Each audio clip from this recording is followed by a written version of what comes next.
بسم الله الرحمن الرحيم القارعة O'z dahshatlari ila odamlar qalbini qattiq qoquvchi qiyomat yaqindir.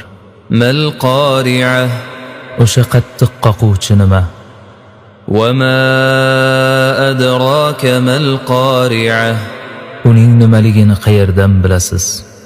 Yawma yakunun-nasu kal-farashil mabthuth U kuni odamlar ko'pligi va to'zib tarqalishi jihatidan xuddi atrofga to'zg'igan parvonalarga, o'zini o'tga uradigan kapalaklarga o'xshab qoladi.